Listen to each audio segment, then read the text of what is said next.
Allahu Akbar, Allahu Akbar. Sila subscribe atau langgan video-video terbitan sertifikat kami. Terima kasih. Datang satu kelompok, wahai Sayyidina Ali, lebih utama mana antara ilmu dengan harta? Itu pertanyaan yang nanti akan ditanyakan oleh 10 golongan tadi itu. Lebih utama mana antara ilmu dengan harta? Maka jawab Sayyidina Ali, diantaranya jawabannya adalah lebih utama ilmu dibandingkan dengan harta. Alasannya apa wahai Sayyidina Ali? Kata Sayyidina Ali, orang yang semakin ada ilmu maka hatinya akan semakin tenang. Sementara orang yang semakin banyak harta justru hatinya akan semakin susah untuk menjaganya.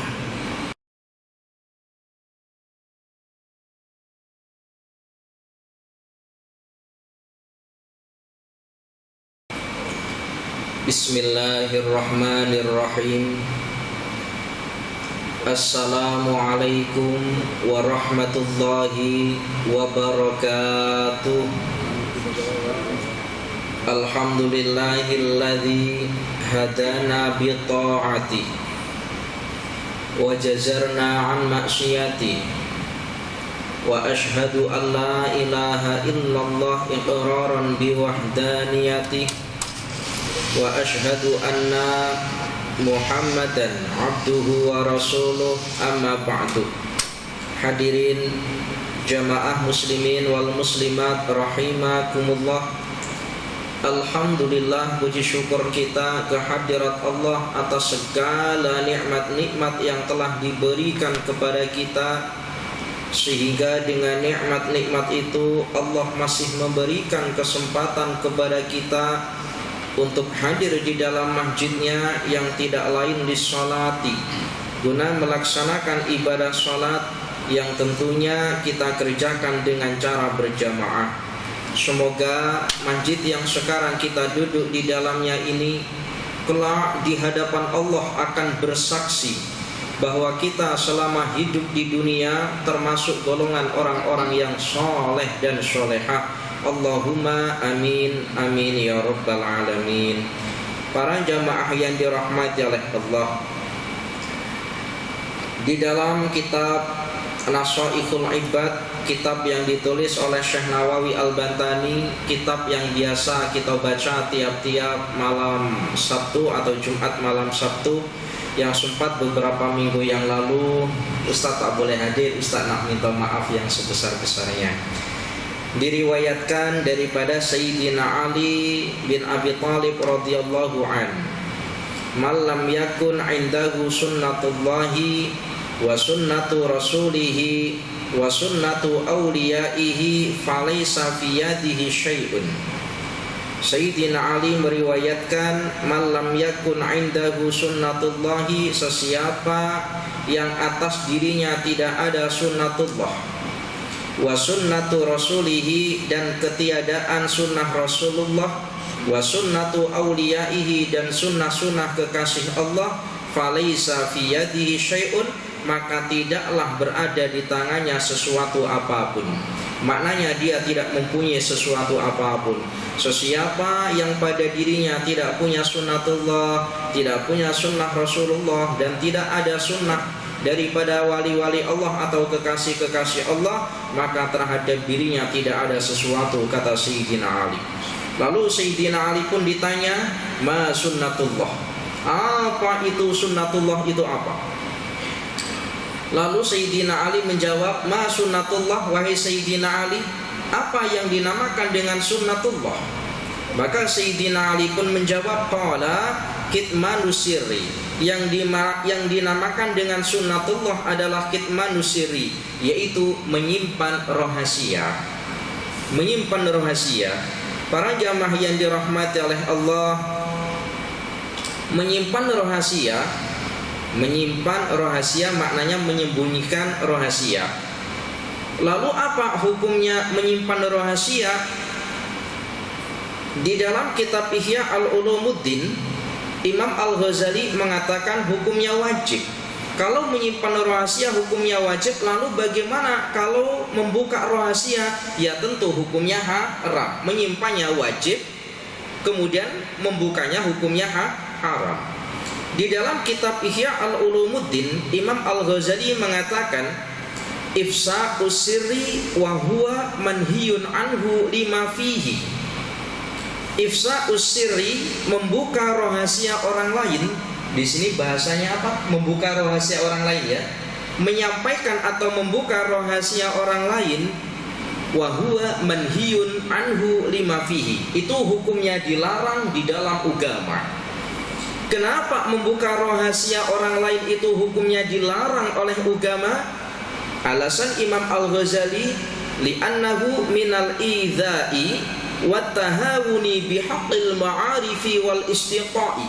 Karena membuka rahasia orang lain itu minal idza'i, termasuk daripada perbuatan menyakiti orang lain, wat tahawuni bihaqqil ma'arifi, dan bersendau gurau, atau maknanya dalam kalimat ini, dan mempermainkan wattahawuni bihaqqil ma'arifi, dan mempermainkan hak-hak orang yang dia kenal, wal asdiqai, dan para sahabat-sahabat atau para teman-temannya. Qala Nabi sallallahu alaihi wasallam, idza hadasa, kata baginda Nabi, idza hadasa ar-rajulu, apabila ada seseorang berbual, apabila ada seseorang berbual dengan kita umpamanya, summal tafata, kemudian orang itu menoleh. Apa bahasanya ini? Menoleh ya. Kalau ada orang berbual dengan kita, lalu orang itu menoleh atau kita sendiri yang menoleh, maka apa yang dibualkan oleh orang yang ada di hadapan kita, kata baginda Nabi, fahiya amanatun, itu adalah berupa amanah.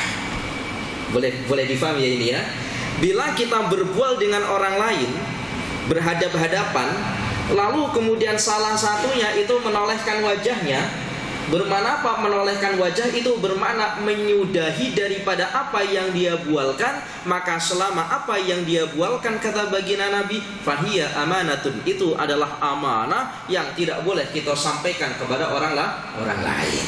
Para jamaah yang dirahmati oleh Allah, ya meskipun nanti ada, kata Imam Al-Ghazali, itu ada rahasia-rahasia yang boleh disampaikan orang lain, itu boleh.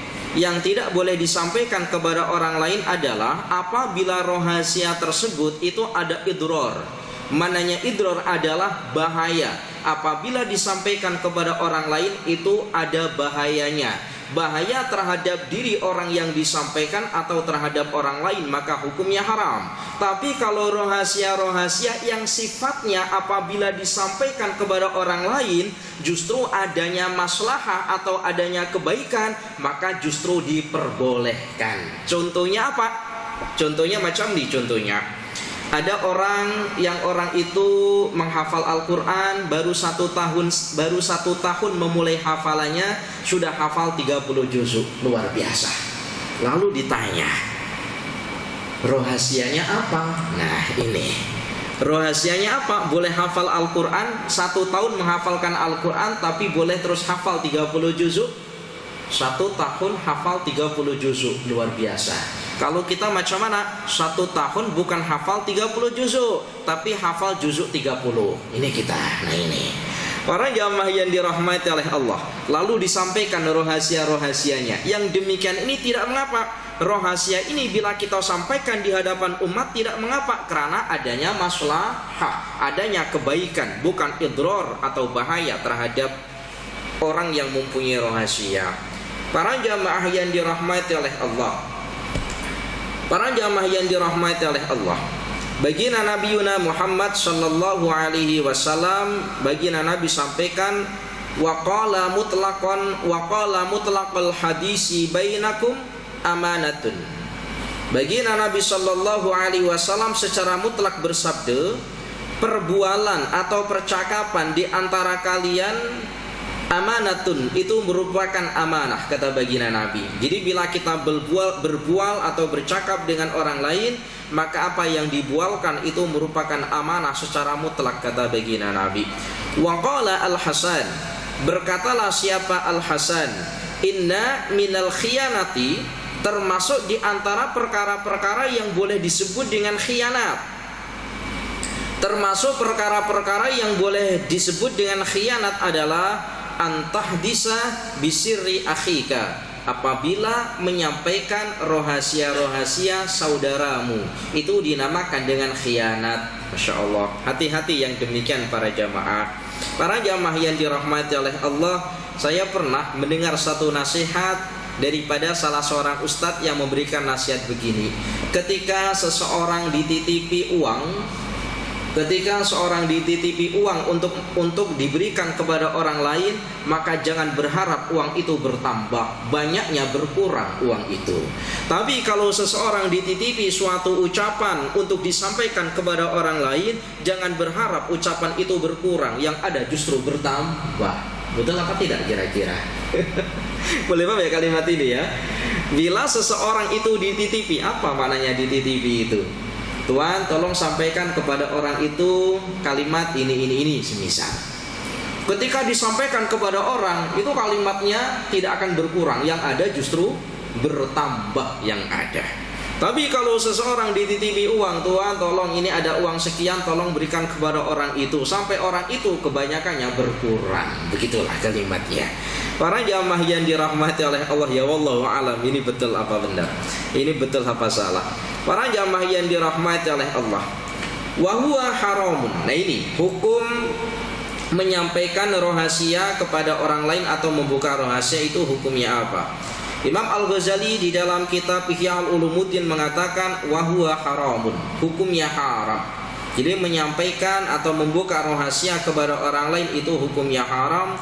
Idza kana fihi idrarun, apabila rahasia itu bila disampaikan kepada orang lain terdapat idrar. Apa maknanya idrar? Adanya bahaya, maka hukumnya haram.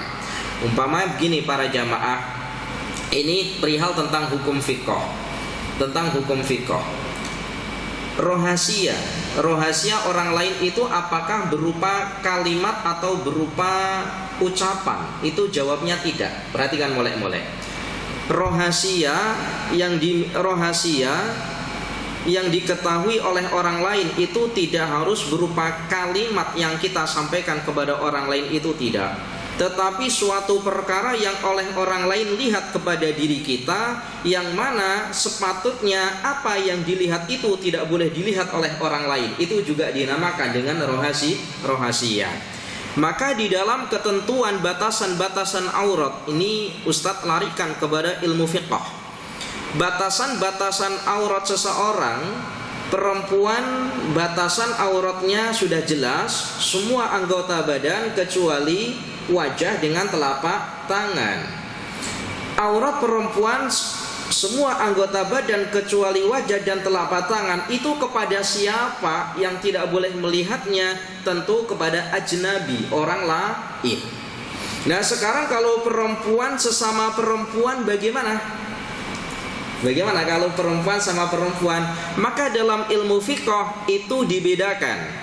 Kalau perempuan sesama dengan perempuan, kalau perempuannya ini adalah muslimah dengan sesama perempuan muslimah, maka batasan auratnya itu adalah tetap seumpama laki-laki ma baina surrati wa rubbati, antara pusar dengan lutut. Bukan berarti kalau sama-sama dengan perempuan itu boleh melihat semua auratnya perempuan, itu tidak. Tetapi ada batasan ma baina surrati wa rubbati. Sekarang kalau perempuan muslimah dengan perempuan yang ghairu muslimah, maknanya orang kafir, bagaimana auratnya?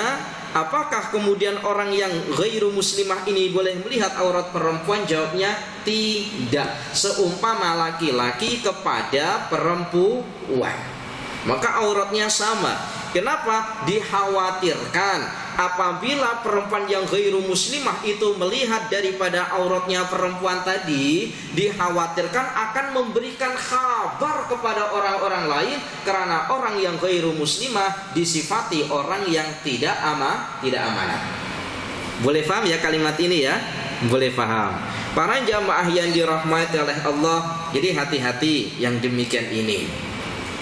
Para jamaah yang dirahmati oleh Allah, tadi perihal tentang sunatullah, Sayyidina Ali dikata ma sunatullah, apa itu sunnah Allah? Maka Sayyidina Ali menjawab kitmanus syirri, yaitu menjaga rahasia. Wa qila, dan ditanyakan lagi, ma sunnatur rasul. Wahai Sayyidina Ali, lalu apa itu sunnatur rasul? Maka apa jawab Sayyidina Ali? Qala al-mudaratu bainan nasi. Sayyidina Ali menjawab, yang dinamakan dengan sunnatur rasul adalah al-mudaratu bainan nasi, berbuat ramah terhadap sesama manusia. Sini bahasanya apa ya? Ramah. Berbuat ramah, mesra terhadap sesama manusia. Para jamaah yang dirahmati oleh Allah, al-mudaratu bainan nasi, berbuat ramah terhadap manusia. Para jamaah yang dirahmati oleh Allah. Kemudian waqila, ditanyakan lagi kepada Sayyidina Ali, ma sunnatu awliyaihi. Jadi kan di awal dikatakan oleh Sayyidina Ali, seseorang yang tidak ada terhadap dirinya sunnatullah, sunnah Rasulullah, dan sunnah kekasih Allah, maka terhadap dirinya tidak punya sesuatu apapun. Lalu ditanya, ma sunnatullah, wahai Sayyidina Ali, apa itu sunnah Allah? Sayyidina Ali menjawab, kitmanus syirri. Kitmanus syirri, menjaga rahasia. Sayyidina Ali itu luar biasa para jamaah. Itu di dalam kitab Al-Usfuriyah itu dijelaskan. Jadi Sayyidina Ali ini oleh baginda Nabi sallallahu alaihi wasallam, baginda Nabi menyebutkan bahwa ana madinatul ilmi wa aliyu babuha. Kata baginda Nabi, aku adalah pusatnya ilmu, madinatul ilmi, kota atau pusatnya ilmu, wa aliyu babuha, sementara Ali adalah pintunya ilmu. Maka ketika baginda Nabi menyebutkan kalimat demikian, sebagian kelompok-kelompok daripada golongan orang Khawarij itu tidak menerima. Bagaimana mungkin Sayyidina Ali atau bagaimana mungkin Ali itu adalah orang yang pintunya ilmu. Jadi pusatnya ilmu itu baginda Nabi, pintunya. Kalau kita nak masuk pada satu kampung atau pada satu bandar, tentu kita melewati satu pintu gerbang. Nah, Ali ini adalah pintu gerbangnya ilmu, sementara baginda Nabi itu pusatnya ilmu. Maka pada saat itu banyak daripada golongan-golongan orang Khawarij tidak menerima atas apa yang disampaikan oleh baginda Nabi. Sepakat ada 10 golongan, yang 10 golongan ini mendatangi Sayyidina Ali menanyakan satu soalan. Jadi 10 golongan ini akan bertanya satu soalan. Satu soalannya soalan yang sama. Andaikan Sayyidina Ali boleh menjawab dengan jawaban yang berbeda dari 10 golongan ini, maka betullah Sayyidina Ali adalah orang yang babu wa aliyu babuha. Sayyidina Ali adalah pintunya ilmu.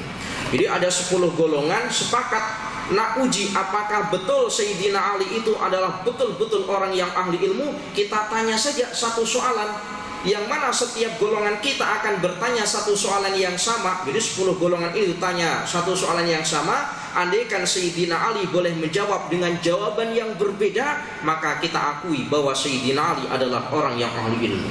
Lalu ditanya, wahai Sayyidina Ali, datang satu kelompok, wahai Sayyidina Ali, lebih utama mana antara ilmu dengan harta? Itu pertanyaan yang nanti akan ditanyakan oleh 10 golongan tadi itu.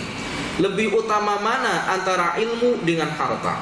Maka jawab Sayyidina Ali, diantaranya jawabannya adalah lebih utama ilmu dibandingkan dengan harta. Alasannya apa wahai Sayyidina Ali? Kata Sayyidina Ali, orang yang semakin ada ilmu maka hatinya akan semakin tenang. Sementara orang yang semakin banyak harta, justru hatinya akan semakin susah untuk menjaganya. Lalu datang lagi golongan yang lain, wahai Sayyidina Ali, lebih utama mana antara ilmu dengan harta? Maka Sayyidina Ali pun menjawab, lebih utama ilmu. Kenapa? Apa alasannya wahai Sayyidina Ali lebih utama ilmu dibandingkan dengan harta? Kata Sayyidina Ali, ilmu bila dibiarkan ilmu bila dibiarkan itu tidak akan berkurang, akan bertambah. Jadi kalau kita punya ilmu, meskipun kita biarkan saja itu tidak berkurang. Tetapi kalau harta kita biarkan begitu saja, maka lama-kelamaan akan rusak. Dari 10 golongan itu dapat jawaban tetap mulia ilmu dengan 10 alasan yang berbeda, barulah diakui bahwa Sayyidina Ali adalah orang yang ahli ilmu. Para jamaah yang dirahmati oleh Allah, Masya Allah, kalau kita kira-kira ditanya macam mana, jawabannya satu itu saja. Nah ini para jamaah yang dirahmati oleh Allah, Masya Allah, tabarakallah. Dulu itu ya pernah. Jadi begini para jamaah, ketika ada orang yang ahli fiqh, ini seringkali Ustadz buktikan, ketika ada orang yang betul-betul ahli fiqh, lalu ada seorang jamaah bertanya, itu terkadang mendapati jawaban yang berbeda. Karena kenapa? Orang yang ahli fiqh itu akan menjawab dengan jawaban menyesuaikan keadaan seseorang. Contohnya macam mana? Contohnya macam ini contohnya. Ini contoh saja contohnya. Itu ya pernah ada seorang pelajar, itu dulu belajarnya sekali dengan saya tapi adik kelas saya. Ketika pulang ke kampung itu ditanya, Ustadz lama belajar di pondok? Iya. Kenapa? Saya nak tanya satu soalan. Apa soalannya? Apa hukumnya memelihara anjing? Apa hukumnya memelihara anjing? Lalu dia jawab, hukumnya haram. Lalu datang lagi orang, Ustadz nak tanya, apa hukumnya memelihara anjing? Lalu dijawab, oh tidak mengapa, pelihara saja yang banyak. Ini kan payah kalau kita amati. Yang satu jawabannya haram, yang satu jawabannya boleh. Malah justru pelihara saja yang banyak katanya. Ternyata kenapa? Ternyata ketika soalan yang pertama tadi ditanyakan, Ustadz, apa hukumnya memelihara anjing? Ternyata apa? Ternyata orang ini betul memelihara anjing ke rumah dan dia tidak boleh menjaga daripada najis-najisnya. Maka dia mengatakan hukumnya haram. Sementara yang kedua bertanya, Ustadz, apa hukumnya memelihara anjing? Ustadz ini tahu orang yang bertanya ini memelihara anjing itu dipelihara di hutan atau di kebun untuk menjaga daripada hewan-hewan yang lain, merusak daripada tanamannya. Maka dia kata hukumnya boleh hukumnya. Jadi nanti kalau ada ustadz lalu menjawab soalan-soalan, kenapa jawabannya berbeda? Ustadz tak komitmen dengan jawaban. Bukan, menyesuaikan daripada keadaan seseorang yang bertanya. Para jamaah yang dirahmati oleh Allah, para jamaah yang dirahmati oleh Allah. Wa qila ma sunnatur rasul. Wahai Sayyidina Ali, apa itu sunnatur rasul? Maka Sayyidina Ali pun menjawab, qala al-mudaratu bainan nasi, yaitu berbuat ramah terhadap sesama manusia. Para jamaah yang dirahmati oleh Allah, berbuat ramah. Berbuat ramah artinya, berbuat ramah ini maknanya ya secara am, secara umum. Ramah di dalam ucapan, ramah ketika kita melayani tetamu semisal. Banyak, ini maknanya secara umum. Wa qila ma sunnatu auliyaihi. Wahai Sayyidina Ali, lalu apa sunnah kekasih-kekasih Allah auliyaihi? Jadi para jamaah yang dirahmati oleh Allah, jangan kemudian kita maknai wali. Seringkali kita mendengar, oh wali itu siapa? Oh orang yang boleh terbang, wali. Bukan. Wali di sini maknanya adalah kekasih Allah. Para jamaah yang dirahmati oleh Allah, alhamdulillah, ini tahadus bin nikmah, bukan Ustadz sombong. Alhamdulillah, Ustadz terkadang boleh mengisi pengajian di tempat-tempat yang umpama para jamaah semacam ini, alhamdulillah. Tetapi juga pernah Ustadz mengajar di satu tempat yang tempat itu mayoriti orangnya berkebun. Mayoritas satu kampung itu berkebun, bertanam di sawah, di ladang. Itu masya Allah. Di sini kalau sholat duhur berapa sof sholat duhurnya? Masih 2 sof, 3 sof ya, alhamdulillah. Itu kalau di kalangan orang-orang yang tanam padi, tanam jagung di ladang, itu kalau sholat duhur dengan sholat asarnya, terkadang yang azan itu nanti yang iqomah. Yang iqomat itulah nanti yang menjadi imam. Imam bukan makmum. Makmumnya tak tahu nanti ada ketak. Nah ini. Nanti ada lagi ketika waktu maghrib.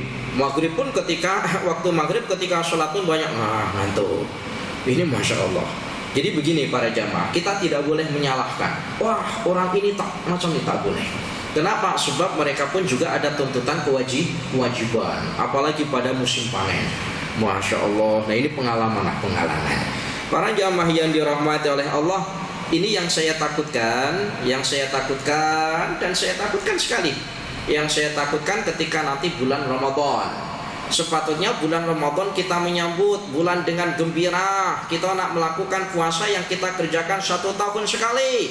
Banyak orang yang menyambut daripada bulan Ramadan gembira, tetapi gembiranya bukan karena nak menyambut ibadah puasanya.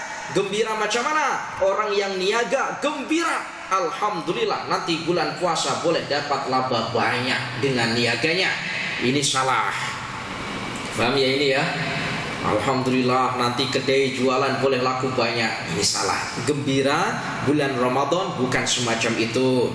Kemudian sedihnya bulan Ramadan terhadap orang yang petani-petani ke sawah. Ya Allah, sebentar lagi datang bulan Ramadan, musim panen. Terkadang ada yang tak apalah, kesempatan tidak berpuasa. Hati-hati yang demikian ini. Ya Allah ya Karim. Para jamaah yang dirahmati oleh Allah, nanti insya Allah satu ketika sebelum Ramadan Ustadz akan jelaskan bagaimana hukum boleh dan tidaknya meninggalkan puasa di bulan Ramadan. Nanti Ustadz akan jelaskan. Para jamaah yang dirahmati oleh Allah, wa qila ma sunnatu auliyaihi. Wahai Sayyidina Ali, apa sih yang dinamakan dengan sunnah kekasih Allah? Yang dinamakan aulia itu jamak daripada waliyun, waliyani, aulia, jamak taksir. Wahai Sayyidina Ali, apa sih yang menjadi sunnah-sunnah? Apa yang menjadi sunnah kekasih-kekasih Allah? Maka Sayyidina Ali pun menjawab, qala ihtimalul adza 'anil nasi. Apa maknanya ihtimalul adza? Memikul beban. Ihtimalul adza, memikul beban penderitaan 'anil nasi, daripada orang lain. Menanggung beban.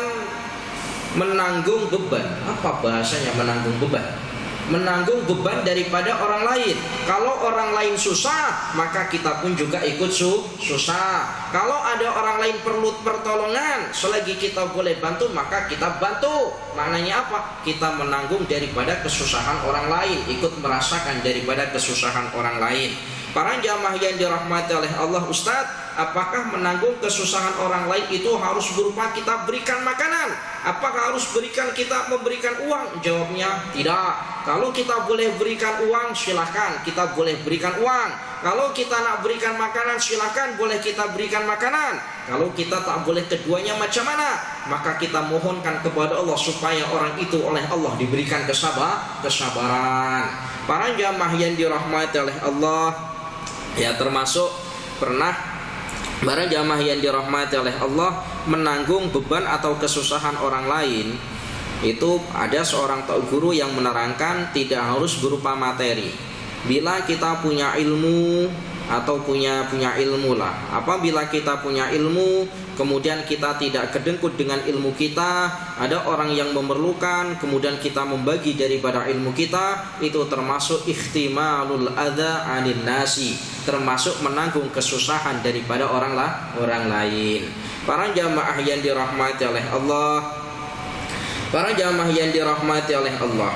dalam perkara ini dulu para ulama-ulama terdahulu, kata Syekh Nawawi, itu seringkali memberikan nasihat satu kepada ulama-ulama yang lain. Antara ulama itu memberikan nasihat, satu kepada ulama yang lain itu memberikan nasihat. Nasihatnya, kata Syekh Nawawi, man amila li akhiratihi, kata beliau. Nanti ada kaitannya dengan yang di atas. Man amila li akhiratihi, sesiapa yang beramal untuk akhiratnya. Ya, kita ini ya beramal untuk akhirat. Tapi amal untuk akhirat itu tidak harus berupa sholat, tidak harus berupa puasa, tidak harus berupa zakat atau sedekah. Amal dunia pun kalau kita niati dengan niat yang molek, maka akan menjadi amal akhirat. Dan sebaliknya, amal akhirat bila kita niati dengan niat yang tak molek, maka amal tersebut hanya berupa amal dunia sahaja. Kita tidak mendapat pahala apa-apa kecuali pahala dunia sahaja. Man amila li akhiratihi, sesiapa yang beramal untuk akhiratnya, kafahullahu amra dinihi wa dunyahu, maka sungguh Allah akan mencukupi perkara agamanya dan perkara dunianya. Sesiapa yang beramal untuk akhiratnya, maka Allah akan mencukupi perkara dunianya dan perkara agamanya.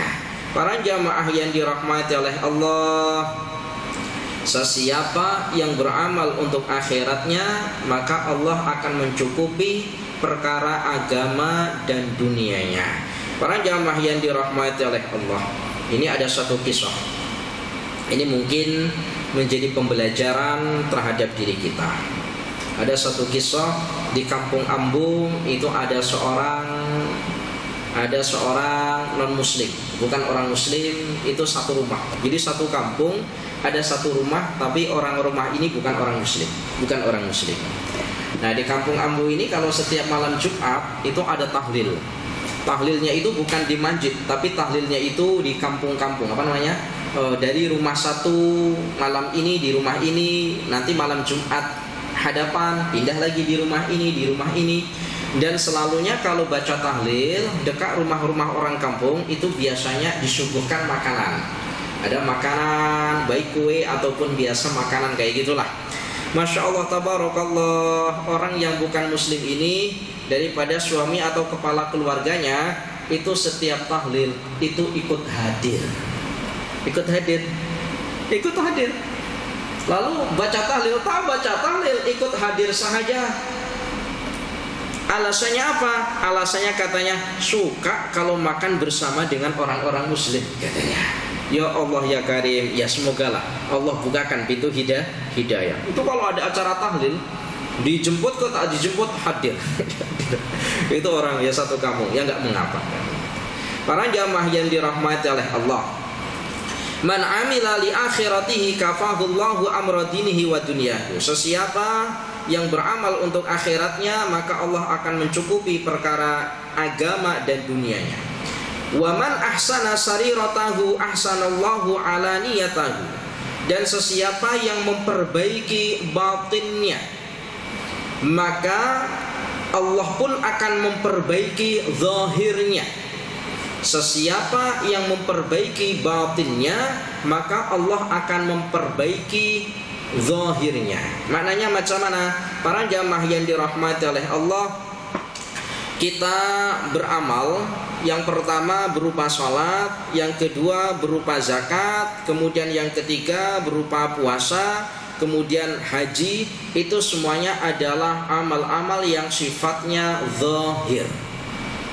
Apa sifatnya zahir? Nampak. Orang sholat nampak, orang puasa nampak, orang zakat nampak, orang haji nampak. Maknanya itu adalah amal zahir. Tetapi amal zahir itu harus disertai dengan amal batin. Amal batin itu berupa apa? Ikhlasun niyat. Ikhlasnya niat. Jadi kalau amal zahirnya saja dikerjakan tetapi amal batinnya berupa ikhlasun niat tidak ada di dalam dirinya, maka tidaklah menjadi yang namanya ibadah. Ustaz ulangi. Perhatikan mulai. Amalan-amalan yang kita kerjakan, salat, puasa, zakat, haji, ini semuanya dinamakan dengan amal batin. Amal zahir, amal yang nampak, perbuatan yang nampak. Namun perbuatan yang nampak ini harus disertai dengan amal batin. Dua-duanya ada. Amal zahir berupa sholat kita, itu namanya amal zahir. Kemudian ada namanya amal batin. Amal batin itu apa? Ikhlasun niat, ikhlasnya niat. Tanpa amalul batin atau ikhlasun niyati, maka apa yang kita kerjakan secara zahir, sholat kita, berdiri kita, qiyam kita, rukuk kita, i'tidal kita, sujud kita, maka tidak dinamakan dengan sholat. Para jamaah yang dirahmati oleh Allah, tetapi ya susah. Ikhlas ini ya perlu dilatih. Tetapi para jamaah yang dirahmati oleh Allah, agak sedikit tinggi. Ketika kita melakukan suatu ibadah, tak payah kita sibuk memikirkan macam mana supaya ibadah saya ikhlas. Ya Allah, macam mana supaya ibadah ikhlas. Tak perlu kita pikirkan yang terlalu sangat, tak perlu. Yang perlu kita pikirkan apa? Yang perlu kita pikirkan adalah bagaimana cara memperbaiki daripada ibadah kita. Karena ada satu kalimat, yang kalimat itu berbunyi begini: asyidku fil ibadati aslun. Benarnya suatu ibadah itu dalam kalimat yang lain menggunakan kalimat at-tasdiqu fil ibadati aslun. Membenarkan suatu ibadah, benarnya suatu ibadah itu adalah perkara yang asas. Jadi kalau kita hendak melakukan ibadah, tak perlu, tak payah hati kita ini disibukkan macam mana saya ikhlas, macam mana saya ikhlas, tak perlu. Yang penting macam mana? Yang terpenting macam mana ibadah saya ini mulai. Asyidku fil ibadati aslun. Membenarkan suatu ibadah itu adalah perkara yang asas. Wal ikhlasu far'un. Sementara ikhlas itu adalah cawangan. Kenapa? Sebab apabila ibadahnya sudah tidak betul, maka di dalam ibadah itu sudah mustahil akan adanya ikhlas. Maka betulkan dulu ibadahmu. Kalau ibadahnya sudah betul, maka ikhlas itu secara otomatis akan ada. Subhanallah, tabarakallah. Para jamaah yang dirahmati oleh Allah, wa man aslaha ma bainahu wa bainallahi. Sesiapa yang membaiki hubungannya dengan hubungan antara dirinya dengan Allah, sesiapa yang membaiki hubungan dirinya dengan Allah Ta'ala, lalu macam mana hubungan kita dengan Allah Ta'ala? Yaitu dengan cara memperbaiki ibadah-ibadah kita. Itu maknanya memperbaiki hubungan kita dengan Allah Ta'ala. Sholat, para jamaah yang dirahmati oleh Allah, sholat jangan kita jadikan sebagai pekerjaan yang menjadikan kita terpaksa. Jangan. Lalu kita jadikan macam mana sholat kita? Dulu para ulama, sholat itu dijadikan sebagai waktu istirahat. Jadi maknanya begini para jamaah, semoga paham. Waktu sholat itu jangan kita melakukan karena keterpaksaan. Tengah kerja, sudah azan nak sholat. Itu jangan. Kalau kita punya persepsi atau pemikiran yang demikian, pasti di dalam melakukan ibadah sholat itu tidak khusyuk. Tidak khusyuk. Karena pikiran kita kerja. Lalu bagaimana kita jadikan sholat kita ini adalah sebagai istirahat. Kita tengah kerja, kemudian masuk waktu sholat dengan suara azannya Allahu Akbar, Allahu Akbar, Alhamdulillah, istirahat. Kalau kita menjadikan sholat sebagai bentuk istirahat, maka kita akan menyambutnya dengan senang hati. Dengan senang hati, tengah kerja, masuk waktu sholat, Alhamdulillah, istirahat. Masya Allah. Boleh paham ya kalimat ini ya? Boleh paham. Para jamaah yang dirahmati oleh Allah, lalu sholat itu dijadikan sebagai istirahat, maka kita akan tenang dalam sholat, kita akan tenang dalam sholat, kita akan tenang, terdapat kekhusyuan di dalam hati kita.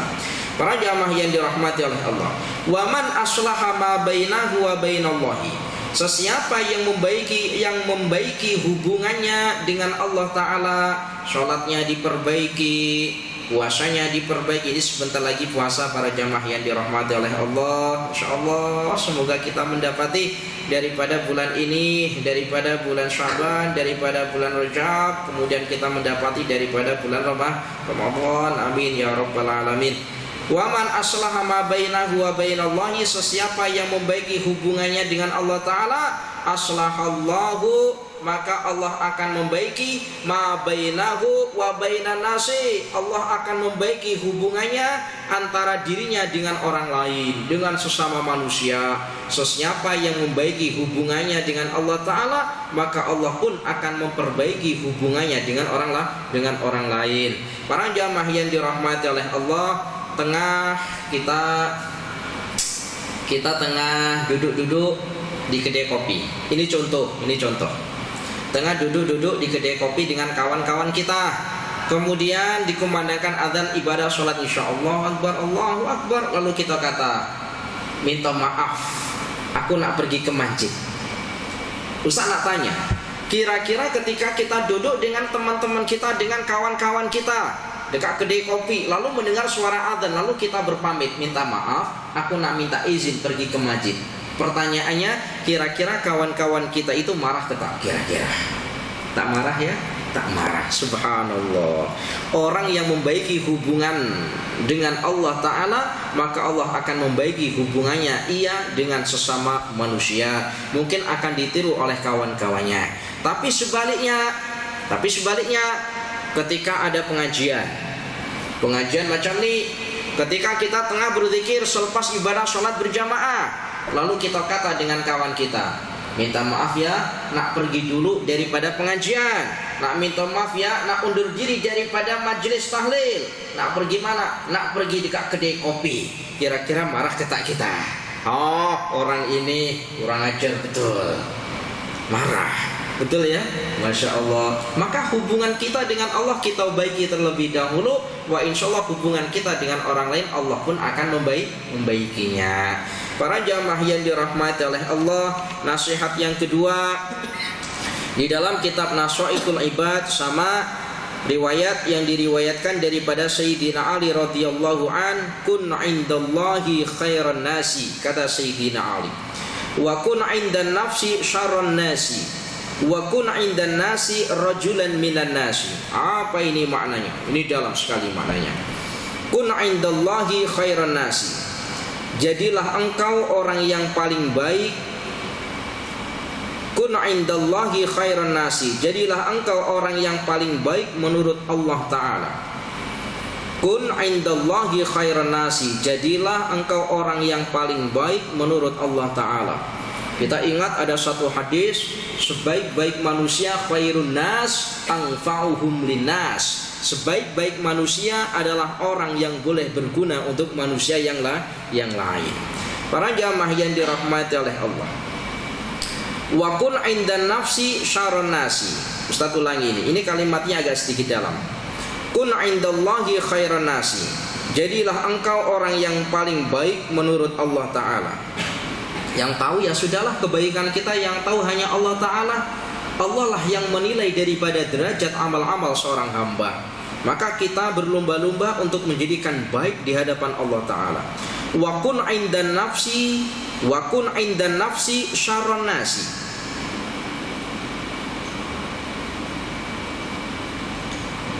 Dan orang yang wa kun indan nafsi syarran nasi, dan jadikanlah dirimu menurut dirimu. Ini agak sedikit rumit ini maknanya. Perhatikan. Wakun indan nafsi, wakun, dan jadikanlah siapa engkau indan nafsi terhadap diri engkau syarron nasi, seburuk-buruk manusia. Boleh difaham ya kalimat ini? Ustaz ulangi. Wakun indan nafsi, dan jadikanlah dirimu terhadap dirimu, maknanya penglihatan kita terhadap diri kita syarron nasi, seburuk-buruk manusia. Kenapa yang demikian ini? Bila demikian ini kita lakukan, maka kita akan terhindar daripada sifat ujub, terhindar daripada sifat sombong atau takabur. Kenapa? Sebab kita merasa bahwa sayalah seburuk-buruknya manusia. Bila kita memandang diri kita, kenapa? Karena yang menilai baik atau tidaknya itu hanya Allah Ta'ala.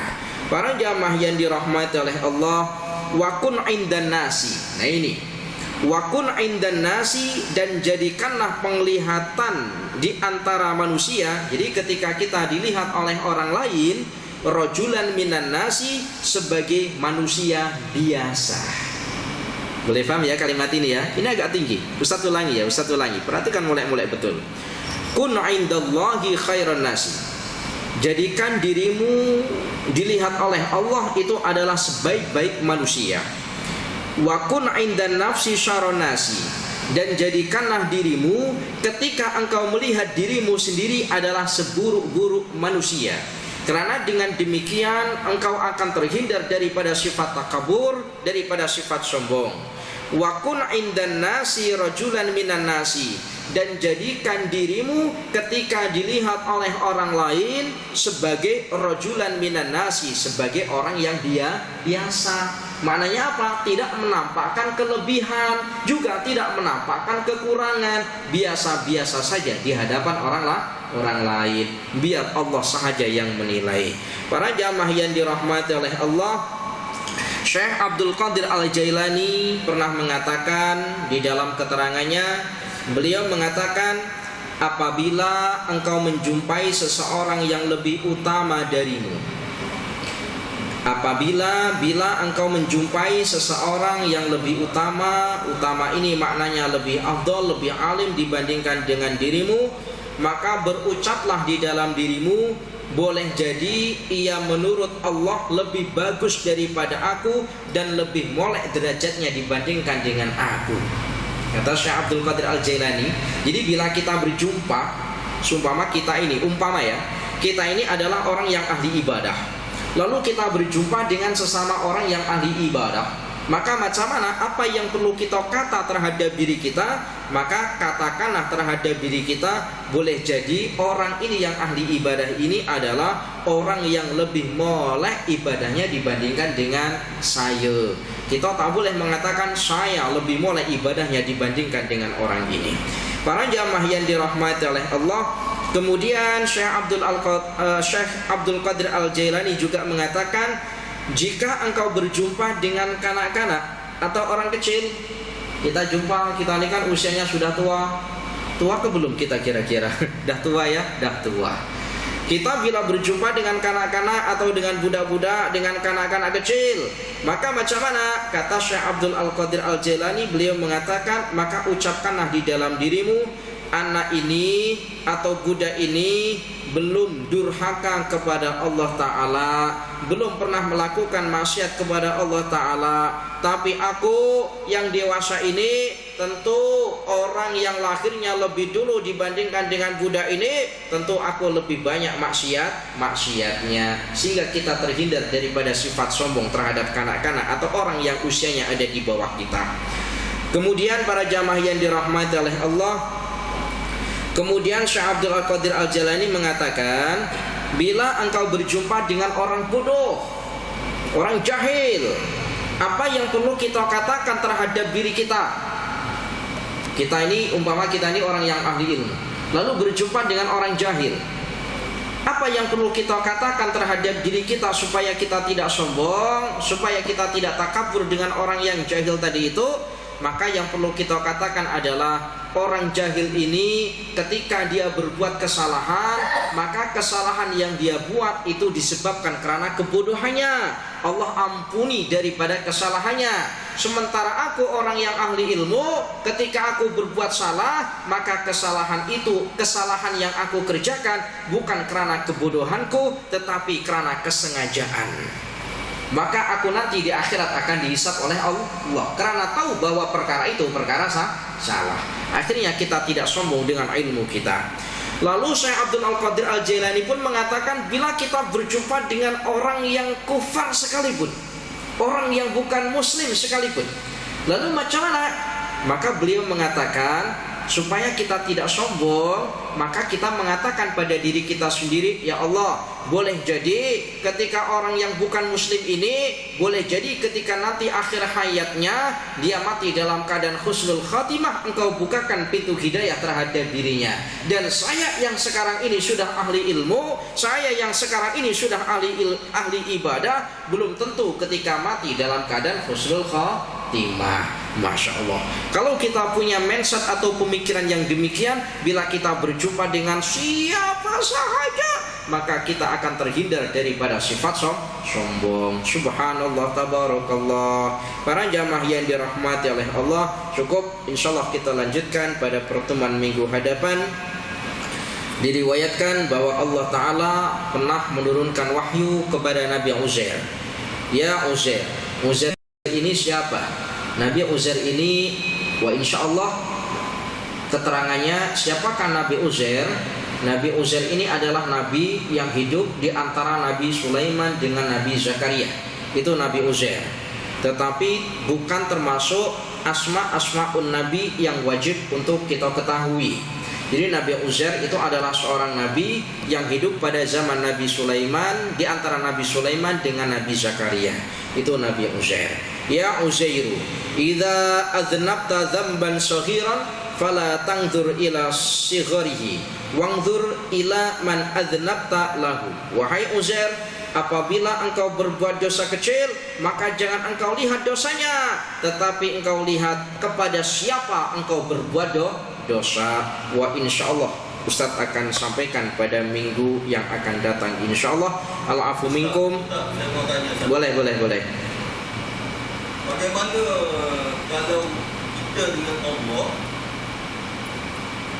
kita tidak libatkan diri kita dengan secara langsung atau tidak langsung dengan jemaah yang berdakwah? Boleh tak Ustaz terang sikit? Tak apa, saya tak berapa, saya keliru lah perkara ni. Untuk tertanya-tanya, Bagaimana kita melibatkan kita dengan Allah? Kerana kita tidak libatkan secara langsung atau tidak langsung dengan jemaah yang berdakwah. Maknanya kita tidak berkumpul atau tidak berhubungan dengan orang yang berdakwah. Macam tu. Kita tidak bersama dengan mereka. Menjalankan usaha. Di dalam kitab Ta'limul Muta'alim yang ditulis oleh Syekh Az-Zarnuji, itu diterangkan bahwa ilmu yang kita pelajari, ilmu ini nanti tentu larinya kepada ibadah. Kenapa? Sebab ibadah bi ghairi ilmin fasadun. Ibadah tanpa adanya ilmu itu akan rusak. Apa hubungannya? Kalau kita hendak melakukan suatu ibadah, ibadah ini hubungannya kita kepada Allah, tetapi kita lari daripada orang yang berdakwah, lalu dari mana kita nak mendapati ilmu untuk membenarkan daripada ibadah kita? Sementara sementara ibadah bi ghairi ilmin fasadun. Ibadah tanpa ada ilmu itu adalah rusak. Sementara kita nak mendapati ilmu itu harus kepada seorang guru. Ustaz, tapi kita boleh mendapati ilmu daripada tanpa adanya guru.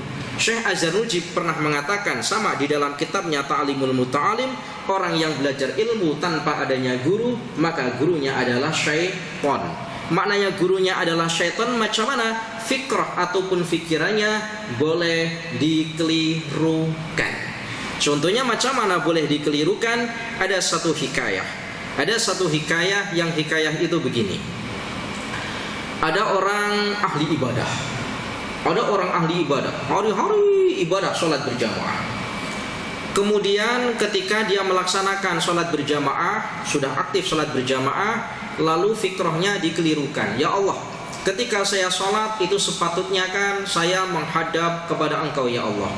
Tetapi kalau saya sholat berjamaah, di hadapanku bukan Engkau tetapi jamaah yang lain. Akhirnya apa? Akhirnya dia memutuskan untuk tidak melaksanakan sholat berjamaah. Padahal sholat berjamaah dianjurkan di dalam agama. Tetapi dia memutuskan untuk tidak sholat berjamaah. Kenapa? Sholat saya sepatutnya kan di hadapan Allah. Tetapi bila saya sholat berjamaah, saya di hadapan Di hadapan saya makhluknya Allah. Maka orang ini tidak sholat berjamaah. Ketika dia tidak sholat berjamaah, merasa khusyuk sholatnya tidak berjamaah itu merasa khusyuk sholatnya. Ternyata apa? Ternyata suatu hari ketika dia sholat bersendirian, dia melihat ada seekor tikus yang lalu di hadapan. Lalu apa? Dia ambil sesuatu benda karena merasa mengganggunya, lalu dilempar benda itu mengenai tikus hingga mati. Ketika selepas salam, assalamualaikum, fikrahnya, ya Allah, bukankah sholat saya ini sepatutnya khusyuk karena Engkau menghadap Engkau ya Allah, tetapi dalam sholatku aku telah bermaksiat dengan membunuh makhlukmu yang tidak bersalah. Akhirnya Pak, tikus itu diikatkan di lehernya. Setiap sholat dibawa alasannya, seandainya nanti sholatku, karena sholatku ini aku masuk ke dalam surga ya Allah, maka bawalah tikus ini yang mati karena aku juga masuk ke dalam surga.